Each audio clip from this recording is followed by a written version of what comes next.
Hello, everyone. How are you doing today, this fine afternoon? Well, I've been tending to internal business, which we all have. And then you have to take out time for personal things in your life. I love you all. I love you all. And I couldn't stay away long. So, everybody has have a day or two off. So, I had to take my 2 days off and take care of some things that was internal and straighten some things out so that I can devote all my time to you and especially you. This Reba Use Your Imagination talk show, and we back again with some more developing things, situation that has happened, occurred, um, the whole nut in the nutshell have came up on us to the point where it's getting real military. If I'm pronouncing it right, militarian. The stores are closing up early. They're talking about curfew but anyway, you still gotta live your life. You still gotta be of courage and have faith in the Almighty Creator. Number one. Well, okay, we're going to go to the lines and I'm gonna get a caller. He inboxed me his number. Quite interesting young man. Um, and if you like our show, want to be a star guest on the show, or just want to kick it around, talk about anything, we open. That's the name of the show. Use your imagination. You can be whoever you want to be. People nowadays are so bad. They don't want, I don't want my face to be shown. Okay, I get that part. You afraid for a person to hear your voice? They don't know who you are. So you can be whoever you want to be and voice your opinion about whatever. That's your opinion, okay? I can't get mad at you about what you feel or what you think or how you live in your life. But anyway, you want to call or be a star guest on the show, you can hit me up at 1636 5650382. Again, 1636 5650382. So let's go to the phone. And I'm going to call this young man. And he gave me a number here. And we're going to see what he talking about or what he want to talk about. Entertainment, baby. Entertainment. That's all it is. And they put you up on the latest of what might be going on in your neck of the woods. Hello? Hey, Mr. Terrell. Hey, who is this, Reed? Yeah, this Reba, use your imagination. Hey, how you What's doing? going on? Oh, I'm good. nothing much. Nah, I said, let me call this gentleman that inboxed me his number, and I said I was letting everybody know that you are such an interesting young man that that can give out some jewels and wisdom. It doesn't matter how old you are or Mhm. how young you are. Wisdom come in all different packages, don't it? Exactly. Agree. Yes, yes, Definitely yes. agree with that. Yes, yes, yes. Well, what I was calling because I wanted to share some light on some I had I guess it would be an enlightenment moment. Okay. When I say enlightenment moment, Uh-huh. I posted it. And I seen something very interesting on the I go on Facebook from time to time and, and see different things. And I seen a page where the world is worshiping God and Mm-hmm. praying for healing of our land. And Yeah. and so when I seen it, it touched me so emotionally because I know there is a God. Yes, ma'am. And when it touched me, I said, I never would imagine that I would live to see the day that the world bow down and worship God and Mm-hmm. pray for healing to the person, to the spirit, to the being, to the creator that is almighty, that it is he, the great I am. Exactly. That's right. What do you have to say about that? What I got to say about like as far as like the people bowing down and worshiping him. Yes, at this crucial time and moment that we're living in right now, with this coronavirus going on, and it's a plague. Some people call it Yeah. plagues, some saying it's a disease, a pandemic, and but for the world to global, it's global. It's not just a black and white Right. issue. It's a global situation. Yeah. Well, I mean, as far as the everybody bowing down and worshiping, is that's a big thing because they recognize that for one, this is a this is something that's not normal. You know what I'm saying? This is something that only the hand of God can be behind. You know what I'm saying? So it's like, for them to bow down to recognize that and to bow down and to worship is, what I'm saying, a sign that, what I'm saying, people, recognizing what's going on. But, the scriptures like the Bible say, you know what I'm saying, those that worship him must worship him in spirit and in truth. So if you're not bowing down and worshiping and repenting and coming back to his commandments, what they doing, it really don't mean nothing. You know what I'm saying? Because that's why he'll place a plague upon the world because of disobedience. You know what I'm saying? So it's a good thing, but it'll be a better thing if, you know what I'm saying, if they recognize like, okay, well, we got to turn back from our wicked ways. We got to stop doing the things that we was doing that got us here. And if you do that, then you know what I'm saying, like we'll get a better world. But according to the scriptures, that's not what's gonna happen. You know what I'm saying? So, I mean, that's pretty much what I think about it. And you say according to the scripture, so are you saying that it's more to come? Oh yeah, it's more to come because like what you gotta understand is, um, he said this time around when he come to gather his people the second time, it'll be just like it was the first time in Egypt, but on a greater scale. That's why it's worldwide because now he's telling you, I'm going to gather my children from all four corners of the world. And just like he placed the 10 plagues upon Egypt, he said he's going to stretch out his arm on the whole world this time.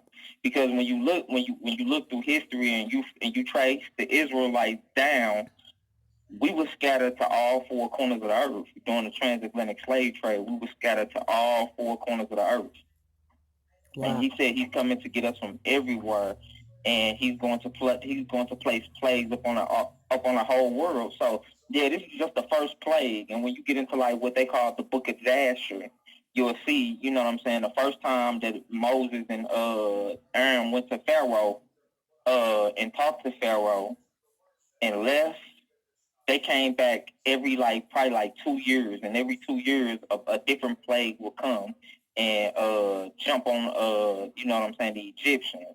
So you know what I'm saying, like yeah, this is just the first plague, you know what I'm saying, and it might be a space of time before another plague hit.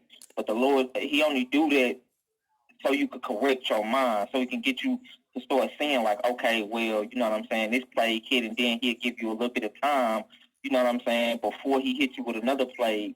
So you know what I'm saying, and that goes into like him having, you know what I'm saying, mercy. You know what I'm saying, giving you that time that you need to Clean up. really correct yourself. Yeah. Yeah, to Uh-huh. really correct yourself.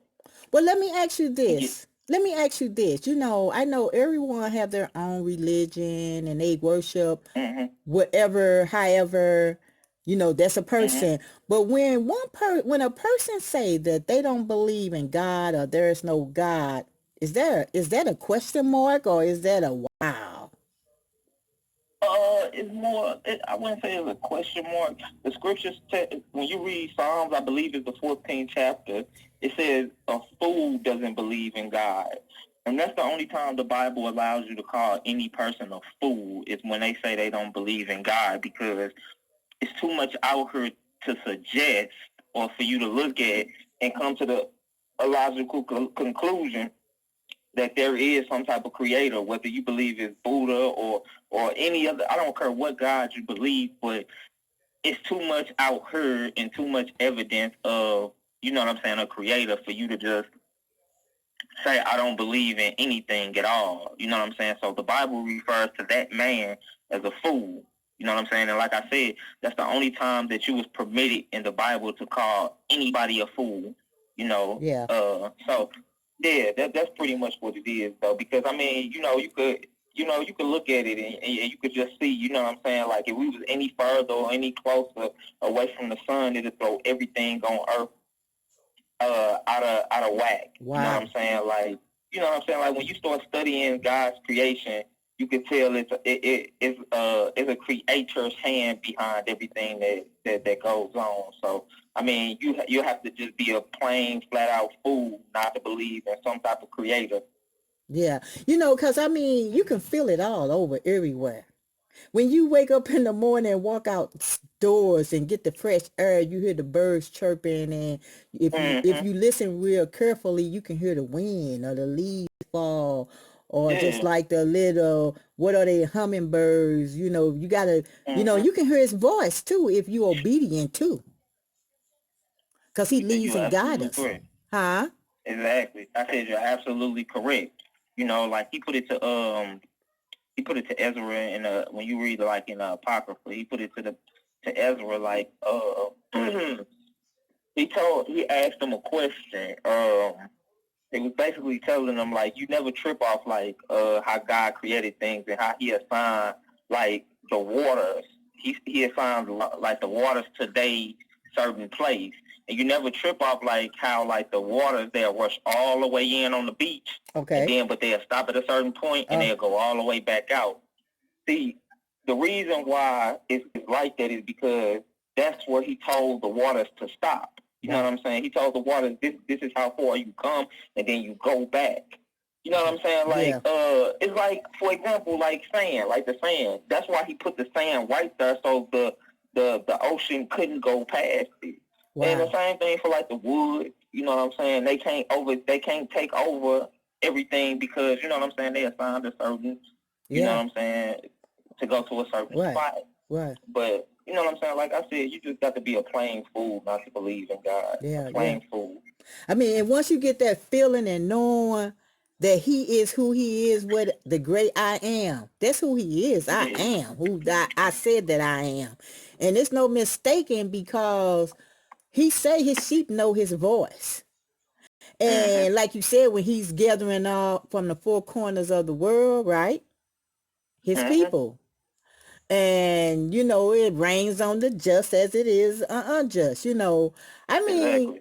I don't know. I just felt some type of way and I didn't know what we were going to talk about tonight on this imagination talk show. But, you know, when it comes down to using your imagination, it is a power forming a mental image of something that is not present. Mm-hmm. Did you Correct. get that? Yeah, you said using your imagination. It's basically conjuring up something that's not really there. Exactly. Yeah, it's pretty much that's pretty much what it is. That's Yeah. what it is. You know what I'm? Yeah, I Yes. agree with you. I Uh-huh. agree with you. Yeah. Yeah. But, you know, but other than that, you know, I wanted to elaborate it on something else before we cut the show down. I was out today and I wanted to stop at Are you there, caller? Mm-hmm. Yeah, I I'm wanted. still here. Yeah, I wanted to stop at the store, at the grocery store, and it's gotten to the point now where they are only allowing 3 or 4 people to come inside of the store. Mm-hmm. Mm-hmm. 3 or 4 people to come. Correct. I Yeah. can't hear you, Reed. You hear me now? Yeah, I can hear you better. Yeah, they are only allowing 3 to 4 people to come, or maybe 4 or 5, and they, lines are forming outside Mm-hmm. because of this pandemic that we are living, plague, whatever you want to call it. But you know Mm-hmm. what? How are you feeling? How are you doing? You and your family, are you afraid? Are you okay? How you doing? I mean, well, no, I ain't afraid at all. It be like sometimes like you forget that is even going on because matter of fact, let me see. I want to read a psalm Okay, go ahead. to explain to you why. You know what I'm saying? I really it really don't bother me like it do some people because me and my family we have the utmost faith in in the I am, or you know what I'm saying, Yahweh, or God, or Jesus, whatever you decide to call him. But we have the utmost faith in him. And I'm gonna read Psalms the 91st chapter, Okay. and it reads, "He that dwelleth in the secret place of the Most High shall abide under the shadow of the Almighty." It says, "I will say of the Lord, He is my refuge and my fortress, my God, and Him will I trust." And see, Rita, that's who we trust in. We trust in God. Right. He is our refuge and He is our fortress, meaning our defense. That's right. Verse 3, it says, "Surely He shall deliver thee from the snare of the fowler and from the noisome pestilence." And when you look up pestilence, that's a plague. Okay. So of course we understand that He'll deliver us from these things. He'll deliver us from the traps that are set by the world, and then also He'll deliver us from the pestilence. See, everybody running around here crazy and don't know what to do, panicking. You know what I'm saying? Yes. Yeah, panicking because they not dwelling. They don't understand like we dwell in the secret place of the Most High. You know what I'm saying? That's So right. it's nothing for us to fear because That's just right. like in Egypt, none of them touched any of the Israelites that believed in God. That's right. None of them did because they dwelt in a secret place. And what about the Passover? And what about that Passover? You know that Passover? Actually, we celebrating the Passover on Wednesday night. See Wednesday sundown begins the Passover, and the very next day starts the Feast of Unleavened Bread. Now, the Passover, for those of y'all that don't know, is a feast of the Lord that began 3,500 years ago in Egypt when the Israelites was enslaved to the Egyptians. Now you can watch like the Prince of Egypt, or you can also read about this in Exodus from chapter 1 to about chapter 12, when the Lord He came and He told Pharaoh that he wanted him to let his children go so they can come and worship him, and so he can take them into the land in which he promised their fathers, Abraham, Isaac, and Jacob. But see, the thing is, Pharaoh, he had a proud heart. He thought he was God on earth. Okay. So as Moses going and telling him, "Pharaoh, God said, let my people go so they can come and worship me," it hardened Pharaoh's heart. So as it hardened Pharaoh's heart, God was saying, I'm a release plagues upon Pharaoh. You know what I'm saying? Wow. So He released 10 plagues, and Pharaoh at the end he ended up letting the Israelites go, but still his pride got to him. So on the way to them crossing over the Red Sea, when he split the Red Sea, he ended up, killing the Egyptians in the midst of the waters. So that's why we celebrate Passover every year around, anywhere between the end of March and beginning of April, which is the biblical or the Hebrew month of Abib, on the 14th day of the month. You can read about that in Deuteronomy the 16th chapter and Leviticus the 23rd chapter. about the feast days of God. You know what I'm saying? They're very, very spiritual, very spiritual. And then the beautiful thing about this Passover this year is it falls on the same exact day that the Messiah died 2,000 years ago. Isn't see what I'm saying now? What you just said, could you repeat that again?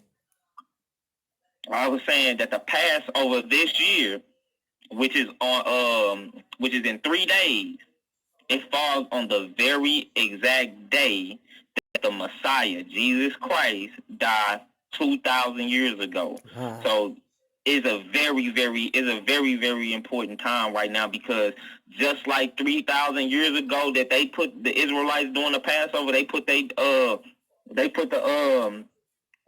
blood of the lamb on their doorpost. That's right. Right now, we need to be covering ourselves with the blood of the Messiah, so the Lord can pass over us when these plagues start hitting. Right. Because it's only gonna get worse. Right. It's only gonna get worse. It's not going to get better. It's not going to get better. So, you know, I don't know if anybody listening, if you don't believe in God, if you halfway believe in God, now is the time to make your call and your election sure, because just like he's proven himself too many times. He's proven himself too many times. And this time here, what we going through right now, like you said, is a very important time because of the Passover that's relating to 200,000 years ago at the exact same time. It's mighty strange that it's like so similar to what is going on now then. The only difference is more modern. We living in a modern day and time. Because it's more from the news, they're saying that there is more to come, because like November, December, the fall time, we might have pandemic again, more plagues, right? So to the point where people are dying. People are dying. And not just dying, to add to what you're saying, dying by the hundreds in days. That's right. Like, for example, I seen an article in Italy, 900 people died in one day. Over 900 people died in one day. Yeah. That's mind-boggling. That should grab anybody's attention. If you're just saying that's 900 people die. There were so many people dying that was having to cremate them. That was like, no, we can't even do funerals. What? You get one look and then we cremating them. Yeah. That's it. Yeah, and that's it. It was so bad. It was so bad. They were saying they started digging holes. What? They started digging, like huge holes, and just start dumping people in there and burying them in like mass graves. Wow. And see, like this coronavirus is nothing to play with, because if you look at it, it's shutting down the whole entire world. It's shutting down the whole world. Globally. And now they talking about bringing in National Guards. They talking about, you know what I'm saying? It's so many things. Like, the world as you know it will never be the same again. It'll never be the same again. And you know what I'm saying? And that's why if you plan to, I'm sorry. No, that's why I made the statement that, I thank God that I'm living to see. I know him. I know what he can do and what he has done, and but this is like a statement to all those non-believers and unbelievers, and I'm going to do what I want to do when I want to. I'm my own person, and it's just... and that's so true. It's so true. And it's even a warning to the believers as well. Oh, you know what I'm saying? Not just the non-believers. It's a warning to the believers, or I don't want to necessarily say a warning, but it's a confirmation. Confirmation. Like I said, about like me at my age, I'm like, wow, I never would have believed. Like, I heard about the prohibition days, okay, nobody that I really know went through that era. We heard and read about what our ancestors went through, slavery, being on the ships and stuff. We didn't, but look what we going through and living through now. Just like you spoke of the Egyptians back then when he sent them 10 plagues and stuff, and look where we at today. Yeah, exactly. Exactly. And Confirmation. look, and when you read Matthew the 24th chapter, he tell you, Christ told you, because, matter of fact, do you mind if I read that and Go edify ahead. on it real fast? Yeah, right fast before we shut it down. We're going to let that take us out. Okay, cool. We'll let Matthew 24 take us out. And I'm going to just read like maybe 12 verses, if that. Okay.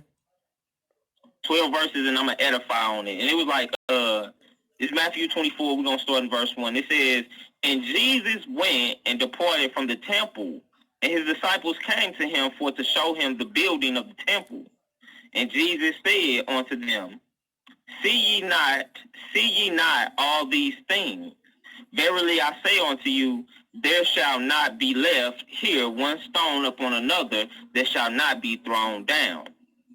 And as he sat upon the Mount of Olives, the disciples came unto him privately, saying, Tell us, when shall these things be, and what shall be the sign of thy coming and of the end of the world? So notice they asked 3 questions. What shall be the sign of the temple being destroyed? And what shall be the sign of his coming and the end of the world? So now this is when Christ is going to tell you, when all these things come into pass, you will know when the end of the world is coming, and you will know when the second when he's getting ready to return. So it says, and Jesus answered and said unto them, Take heed that no man deceive you. For many shall come in my name, saying, I am Christ, and shall deceive many. So that's the first sign. He said, be not deceived. Don't let no man deceive you. You have to study these scriptures to show yourself approved.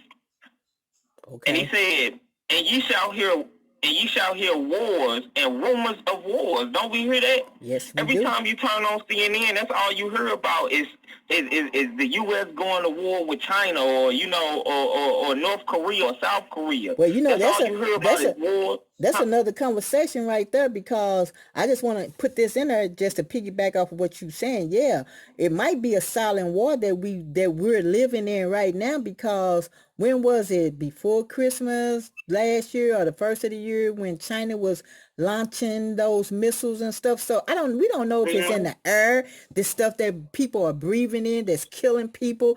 How can you fight something you can't see? You can't. The only way you're going to fight it is supernaturally, and that's up under the protection of the Lord. That's right. But trip off this, though. He said, See that ye be not troubled, for all these things must come to pass, but the end is not yet. He said, For nation shall rise against nation, and kingdom against kingdom, and there shall be famines and pestilence, which is plague, and earthquakes in diverse places. It says, all these are the beginning of sorrow.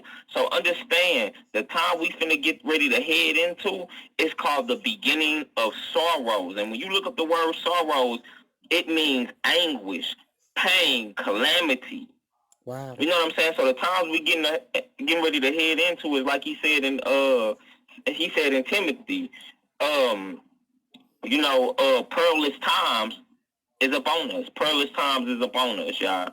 So, hey, if anything, if you if you don't believe in God for him and keep his commandment. Yes. And you gotta treat yourself right and others, because he said one of his commandments is what? Love thee one another, didn't he? Yes, ma'am. See, he told you, and when you read Matthew 20, the 22nd chapter, they came and asked him, Lord, what is the greatest commandment? And he said the greatest commandment is to love the Lord your God with all your heart, your mind, and your soul. And he said the second one is like unto it. He said, love your neighbor like you love yourself. And he said, on these two is the whole law summed up. So the 10 commandments is summed up in those 2 commandments. Wow. Because guess what? The first 5 commandments teach you how to love God, and the second 5 commandments teach you how to love your neighbor. Like the first 5 is, thou shalt have no other gods before me. Thou shalt not make unto thee any graven images. Thou shalt not take the name of the Lord thy God in vain. Remember the Sabbath day to keep it holy. Honor your father and your mother. And then the second 5 is, thou shalt not kill. Thou shalt not commit adultery. Thou shalt not steal. Thou shalt not bear false witness against thy neighbor. Thou shalt not covet that which is your neighbor's. So it teaches you how to love God first, because if you can't love him who created you, how can you love somebody that, you know what I'm saying, that he created? That's right. Well, or vice versa. How can you love somebody that you see? That's right. And say you love God? That's right. You know, how can you hate somebody that you see? That's right. But say that you love God who you can't see? Well, so it's all interwoven and interconnected. You know what I'm saying? Well, you know what? We're going to have you on the show once a week. Would that be okay with you? Because we're like peaking our minute at our time for us, that we getting that blinking light in telling us our time is almost up. And this Reba Rare Riches, Use Your Imagination show. Be good to yourself, love one another, and we out of here.